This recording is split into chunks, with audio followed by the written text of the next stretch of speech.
maniobras y las recurrentes, que generalmente en hombro, paciente que cada movimiento incluso un joven con una luxación de hombro, y luego el estaba así. ¿Qué pasaba? Digo, primera vez no, luego ¿y qué hace cuando usted? Yo mismo me lo pongo.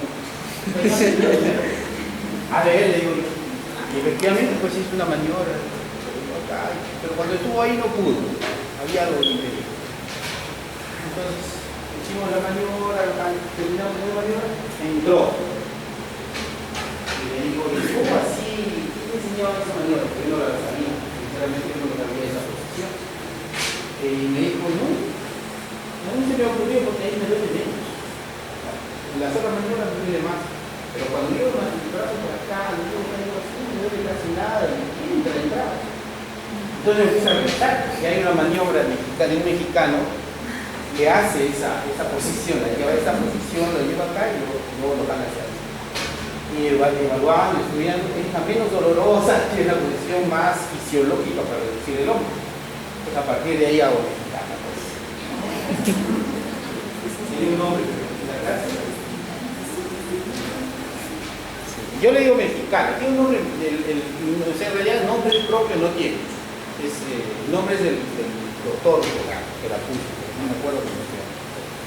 Yo le digo mexicana. Y en algunos libros incluso no está, o sea, me encontré en un video de YouTube. Las luxaciones traumáticas se asocian a lesión de tejido. Allá, cuando una luxación se acompaña de fractura, recibe el nombre de luxofractura. Las luxofracturas son raras. Son bastante raras. Así que cuando ustedes vayan a hacer su serum, que les toca hacer por acá, o cuando ya estén trabajando en los centros de salud, y Dios me da vida, yo todavía estoy en el hospital, y me refieren un paciente que se accidentó, que se cayó con el diagnóstico de luxofractura, cuando obviamente se trata de un esguince, ¿no? Entonces voy a ir hasta ustedes y le voy a jalar así. ¿Ya? Porque todas las referencias que deben hospital, descartar luxofractura de tobillo. Y miren que ustedes están caminando. Con los niños. La podría por el tono de radio. Pero pone luxofractura, no es. ¿Ya? Cuando vean una verdadera luxofractura se van a dar cuenta de la experiencia. Seguimos. Bien, sintomatología. ¿Ven ustedes la posición que dijimos? ¿Listo? Una luxación de codo. Es importante que cuando reduzcan, si es que intentan hacerlo, la manito siempre tiene que ir la palma hacia arriba. Tanto en el hombro como en el codo, la mano hacia arriba. ¿Ya? ¿Cuál es? Historia de traumatismo, dolor, impotencia funcional. Espasmo muscular, en los casos de hombro, esto es importante. Una vez me llevó un turista cuando era presidente, unos brazos, estaba cansado, estaba haciendo jalar. A ver, reduce eso. De 4 tenemos que jalar el dolor, produce contracción muscular, ¿cierto? Y el músculo es fuerte. Entonces, a veces hay que cerrarlos un poco. Pero, para todo hay solución. La doctora Leiva, traumatóloga que trabaja con nosotros, ya ella tiene ya su dosis, que ya no puede jalar muy fuerte porque es mujer, ¿cierto? Entonces cuando le lleva un varón usado, no pepea. Le lleva un poquito al espacio muy diverso, y cuando está así, reduce con los pies. Ya tiene. Como yo tengo más poquito de fuerza, mi intento siempre con la fuerza. Pero una vez llegó una abuelita y le dolía mucho. Y dije, pobrecita, va a ser. No me gustaría que mi abuelita le jale, que no le hagan usando dolor, ¿no? Ya, vamos a ponerle un diazepam. Le pusimos el diazepam, le dio un poquito, nada más, saturación. La abuelita estaba ahí.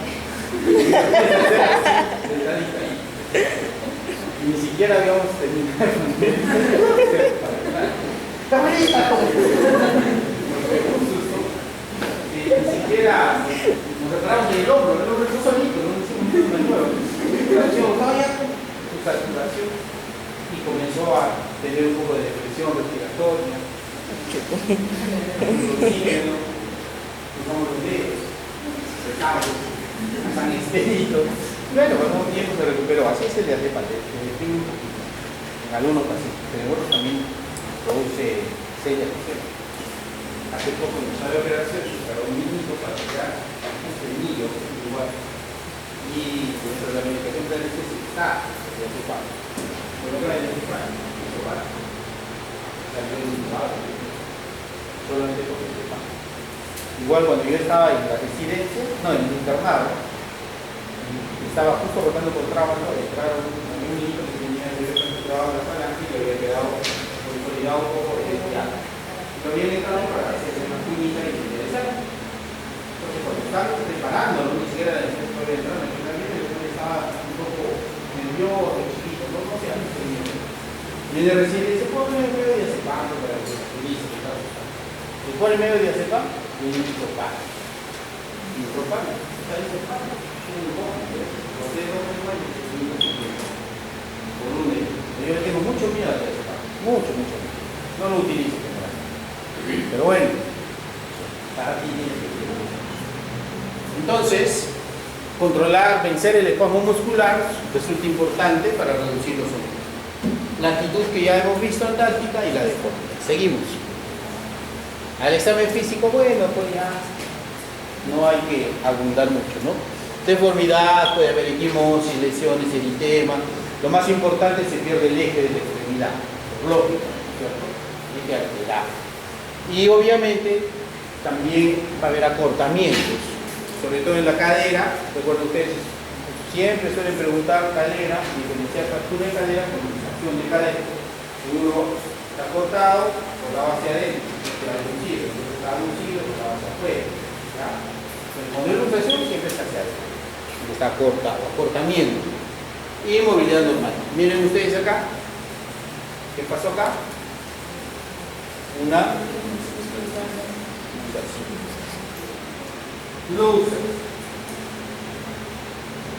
Las mujeres generalmente no meten mucho respecto a nosotros para reducir. Llegó hace 2 semanas un señor con una luxación de dedo que había sido derivada por el cerebro de salud. Uno especialista no lo cree. Y lo derivó porque era inveterado, ¿vale? Inveterado. Entonces, ¿qué pasaba hace 3 días? ¿Cuándo dijimos que era inveterado? Entonces, a ver, un pasadito, pero por cuestiones médico-legales, por haber tenido acá no, porque no es un establecimiento uno para reducir inveterado. Bueno, igual lo penal. Cuando hay dedito, con 2 deditos, claro. Por eso los profesores de base, que son todos los profesores están así. Así es, no es gran cosa. Seguimos. El tratamiento. Las luxaciones, por definición teórica, son emergentes, ¿cierto? Urgencias. ¿Emergencia o urgencia? ¿Compromete la vida?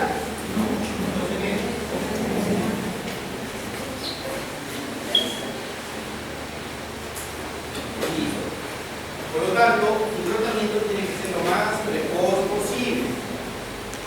A mayor tiempo de evolución, obviamente la reducción se hace más complicada. Pasados días, 5 días, 7 días, ya encontramos fibrosis, encontramos tejidos, encontramos sangre, etc. Se complica un poco la reducción.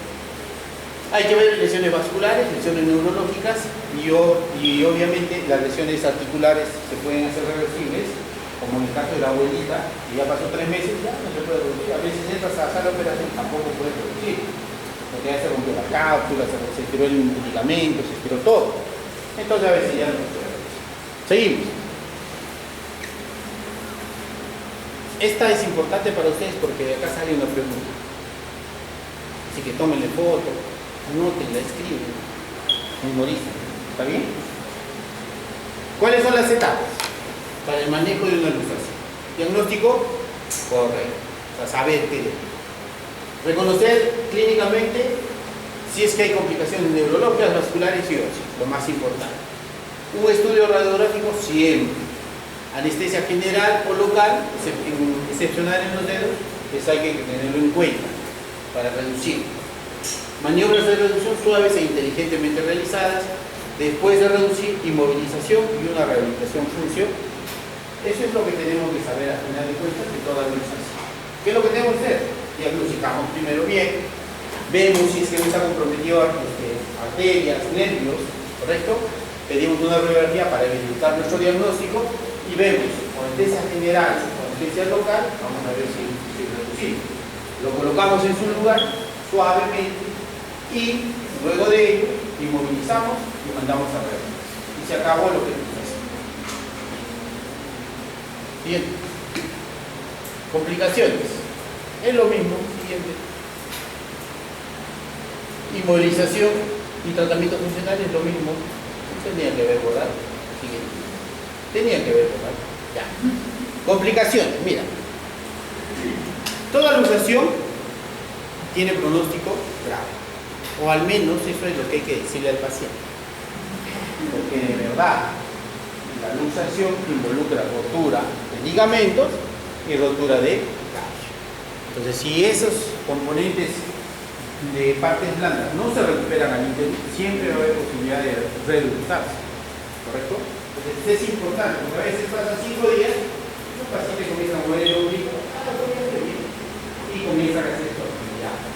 Ya. Pasan 2 meses, 3 meses, otra vez se vuelve a usar.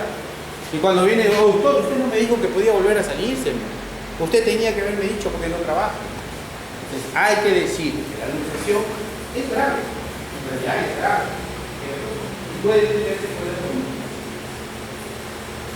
¿Cuáles son ellas? Miren ustedes.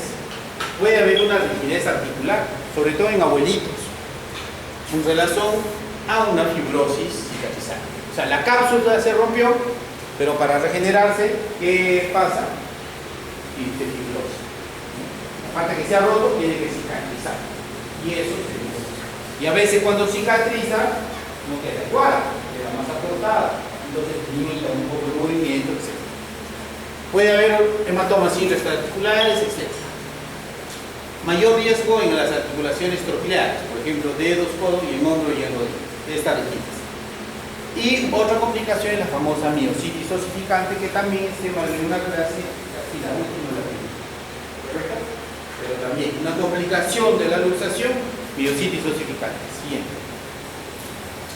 Secuelas. Ya lo dijimos, rigidez, miositis osificante. En codo, en hombro, rigidez y tendencia a la recidiva. En los deditos, tendencia a la rigidez. En la cadera, necrosis avascular de la cabeza femoral. ¿Cuál es otra complicación en la cadera? Cuando no solamente es una luxación pura, sino es una fractura. ¿Cuál es lo que pasó al venezolano que atendimos? ¿Qué pasó? Se metió un hueso, un fragmento óseo dentro de la articulación e impidió su correcta evolución. También es así. En columna, compresión y secreción medular, que puede llevarnos a unas tetraplegias. ¿Correcto? Siguiente. Muy bien, ahí están algunas imágenes para identificar la parte superior. ¿Qué cosa es? ¿Quién me dice que es la parte superior izquierda? Fuerte. No me dice, ya me deprimo. ¿Qué cosa es? La articulación de rodilla. ¿Qué estamos viendo?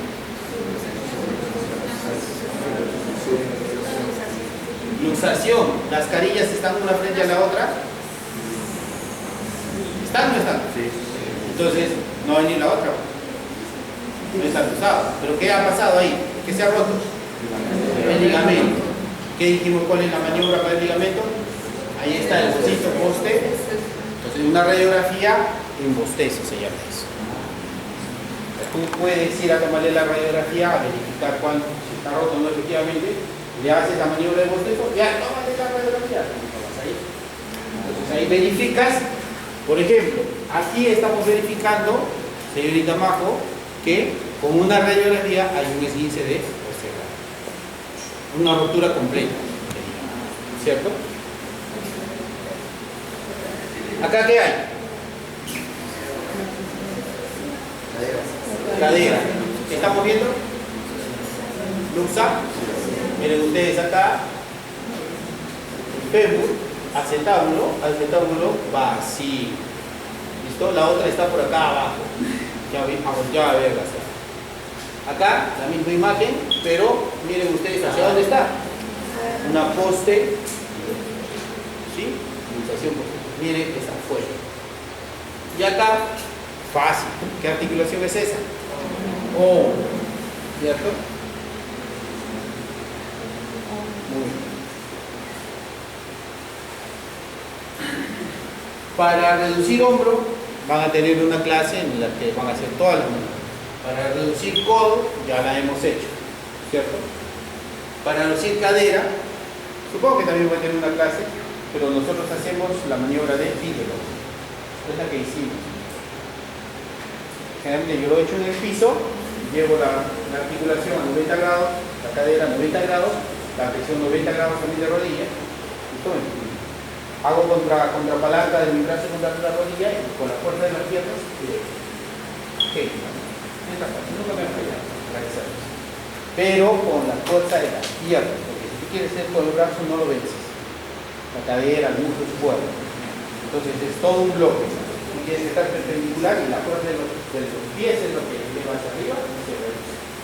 Casi siempre entra. Seguimos. Terminamos esto. Fractura ya es fácil, ¿no? Esto solamente es revisión rápida. Ya hemos dicho, pérdida de continuidad puede ser completa e incompleta. Estas son las clasificación fácil por fatiga, patológicas y traumáticas. Nosotros vamos a ver las traumas. ¿Cierto? Seguimos. Puede ser producida por mecanismos directos. Puede ser por mecanismos directos, por ejemplo la percusión, o sea un golpe directo, una presión, fuerza ejercida sobre una pequeña área y generalmente se fractura un golpe. La fractura de la defensa. Viene alguien a ocupar, atacarte, colocas el brazo para defenderte, se golpea y se rompe. Uy, solo se rompe. ¿Sí? A veces vienen con esa fractura y dicen, ¿qué ha pasado? No, me he caído, doctor. Es bien difícil, no puede ser que se caiga una esquina. Puede ser, en medicina todo puede ser. Pero muy difícil. No, viene la fractura, sí, ya. Caballero. La fractura del boxeador también es el quinto metatarsiano. Por aplastamiento, su nombre lo dice, el mecanismo de energía cinética viene a aplastar, entonces no solamente rompe huesos, también daña tejidos blandos, cualquier tipo de fuego. Penetrantes son las clásicas por armas de fuego, este proyectil, herida por proyectil de arma de fuego, ¿correcto? Seguimos. Mecanismos indirectos, cuando dos fuerzas aplicadas en los extremos provoca primero la deformación y luego la rotura. Entonces, directo es cuando golpeo y se rompe acá. Indirecto es cuando palanqueo, presiono de ambos costados y se rompe en un lugar donde no estoy ejerciendo la presión. ¿Correcto? Puede ser por tracción. Miren, si yo tracciono, ¿qué voy a romper? Algo que está impidiendo esa tracción. ¿Qué cosa? La tela, troquíter o lecrano. A veces el malleolo tibial por tracción también se rompe.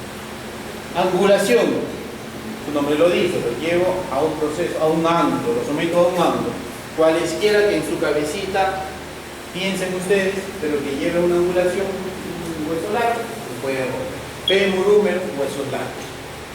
Rotacionales, en su eje lo rotamos 45 grados, entonces esa fractura tiende a ser generalmente espiroidea. ¿Listo?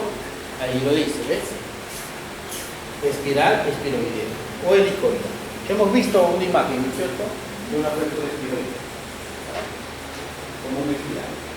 Es raro, pero sí se da. Seguimos. Puede ser compresión vertical, ya lo hemos dicho, en el eje vertical. ¿Cuáles son los que más van a sufrir? Columna, calcáneo. ¿Listo? Cuerpos vertebrales. Por compresión axial o ondulación también y por hiperflexión. Todo esto es teoría, seguimos. Este es un tema importante. Esta es la clasificación, chicos, ¿ya? O sea, es otro tipo de clasificación. Fractura cerrada, fractura expuesta. Pero cuando ustedes vayan a las prácticas, al menos conmigo, y yo les diga, a ver, ¿qué cosa es esto? No me van a responder, por favor, fractura cerrada. Porque eso indica que no han estado atentos en esta clase. ¿Listo? Y entonces van a ser sujetos a una expulsión enérgica de la caja. Por la consecuente baja nota. ¿Cierto? Es cierto, me van a decir, pero doctor, ¿es cerrada o qué? Claro, es cerrada. Pero nosotros en traumatología no la mencionamos. Sí mencionamos las fracturas expuestas. Entonces, al decir yo fractura, simplemente, por antonomasia, es cerrada. ¿Listo? ¿Ya? Es como que diga mujer femenina. ¿No es cierto? Mujer, podría ser mujer. Entonces, igual, fractura es cerrada. Si es una fractura abierta, ahí sí decimos fractura expuesta. Tampoco decimos fractura abierta, decimos fractura expuesta. ¿Correcto? Ya, seguimos. Por su localización anatómica, esto sí es importante, chicos, porque como ya han visto y van a ver cuando rotemos y pasemos visita en el hospital, el interno presenta al paciente. Se presenta generalmente del lado derecho. Dice el paciente, tantos años, tantos días de hospitalización, tantos días del accidente, etcétera, etcétera. Con el diagnóstico fractura de úmero. ¿Listo? Y se queda ahí. Entonces, yo que no conozco al paciente me quedo en el aire. Porque no sé qué tipo de fractura es. Y como ya hemos visto en la práctica, al decir el tipo de fractura, a mí indirectamente me está diciendo qué tengo que hacer, qué tengo que proponerle, cómo voy a manejar. ¿Sí? Entonces diremos una fractura diafisiaria de húmero izquierdo, excelente. Una fractura metafisiaria, una fractura epifisiaria, o diremos fractura articular de radio distal. Ya, entonces ya sabemos, fracturas articulares son operación 100, ¿correcto? Entonces, por eso nos sirven estas indicaciones. Por sus características anatomopatológicas completas e incompletas. A mí me molestaba cuando hacíamos prácticas virtuales. ¿Cómo conoces la clase de fracturas? ¿De completas e incompletas? Me decían, no existe una fractura incompleta, decía yo en ese momento. Y renegaba con un chico. Se la renegó, para allá. Renegaba. ¿En qué año estás? En sexto año. ¿Cómo es posible que en sexto año me repito? Y hasta que uno me preguntó, ¿y una fractura de tallo verde no es incompleta? Me cayó. A ver, un momento. Fractura, una fractura de tallo verde es una fractura incompleta. ¿Correcto? Entonces desde ahí lo llamé al muchacho, chico, discúlpame, por favor. Tenía razón. Entonces, puede alguna clasificación hablar de fractura completa e incompleta. Pero las incompletas, ¿ya? Generalmente se dan solo en niños. Y se llaman fractura de tallo verde. ¿Saben por qué se llama tallo verde? ¿Cierto o no? ¿No? ¿Cuántos de ustedes tienen chakra en pachilla? Sus abuelos, su papá. ¿Nadie? ¿No han ido a jugar por ahí alguna vez? A trepar árboles. Entonces cuando ustedes se han subido alguna vez a un árbol, a una ramita verde, esa ramita ha cedido con el peso y se ha roto. ¿Sí? Pero no se rompe completamente, se rompe solamente una parte. Y la parte inferior queda, porque es elástica, unida. Entonces es una fractura no completa del tallo. Entonces los niños tienen esa característica. A veces se rompe solamente la cortical de un lado, y la otra cortical, como es elástica, cede a la energía cinética sin romperse. Y entonces adquiere la imagen de un tallo verde. Por eso se llama fractura en tallo verde. Esas son las, por definición, las incompletas. Y obviamente la completa, que es todo el hueso se rompe y puede desplazarse. Seguimos. Y ahí están los ejemplos, ¿no? Esta es una oblicua. Miren ustedes, acá conversábamos también con los chicos y medíamos la diferencia. Fractura. Alguna vez dijo, ¿cuál es esa fractura como mariposa? No, no existe como mariposa. Sí, doctor, sí he leído. O en ala, no sé. Ah, ya, es una fractura en ala de mariposa. Esa misma. ¿A qué se llama? Pues esa fractura no es sino una fractura que tiene un tercer fragmento, es decir, uno de los fragmentos óseos se rompe, ¿listo? Y genera un fragmento más. Y por la energía cinética generalmente adquiere la forma de una ala de mariposa, miren ustedes. ¿Sí? Y acá aparece, si esto no se rompe, ¿listo? Pareciera una mariposita. Entonces cuando ese fragmento adquiere esa forma se llama fractura en ala de mariposa. Pero el nombre correcto, ya lo dijimos, es fractura con tercer fragmento. Fractura con tercer fragmento. Cuando hay más de dos fragmentos, será una fractura polifragmental. Pero cuando estos fragmentos son chiquititos, pequeñitos, ¿cómo se llamará? Fractura conminúscula. Porque los fragmentos son mínimos. Seguimos. Esta es la tarea para ustedes. Anótenla, porque de acá viene una pregunta también importante. Yo mando 4, Víctor, no sé cuántas cosas. Mando 4. Esto es, de hecho, una pregunta. Esto es teoría pura. Ustedes tienen que ir a la casa y revisar. Es el mecanismo de formación del tallo. Si nosotros no conocemos eso en traumatología, estamos perdidos. Porque el éxito para que un paciente sea tratado adecuadamente con una fractura es que conozcamos estos detalles y lo manejemos a nuestro alrededor. La primera fase inflamatoria, segunda reparativa y la tercera de remodelación, ¿correcto?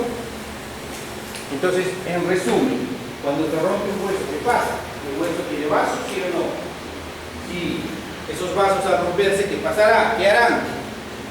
Sangra. Entonces, los primeros 2 días habrá un acúmulo de sangre. ¿Cómo se llama el acúmulo de sangre? Hemátomas. Entonces, algunos de ustedes son alumnos de la doctora Gata, ¿que le dice? Sí, ¿no es cierto? ¿De la Gata o están muertos? Vale. ¿Algunos son sus alumnos?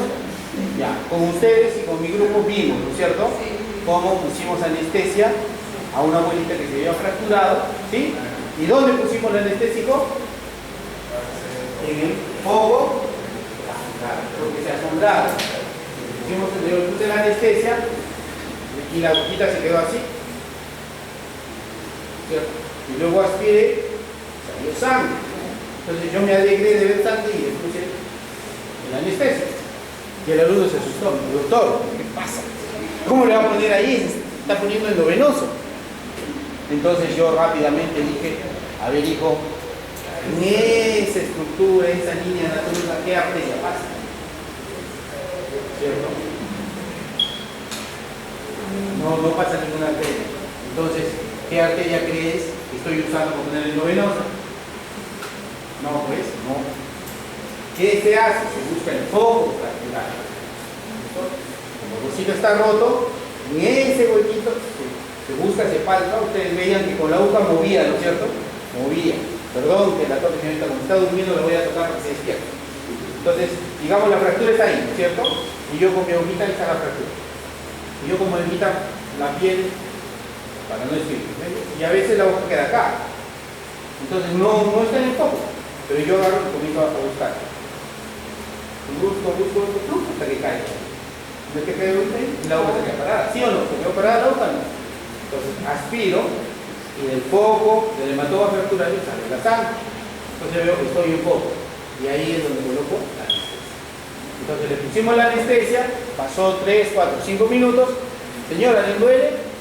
Yo no lo veo mucho, ¿no es cierto? Entonces calamos, movimos, pusimos su hueso en su lugar y le pusimos su yeso. Al final quedó bien, ¿verdad?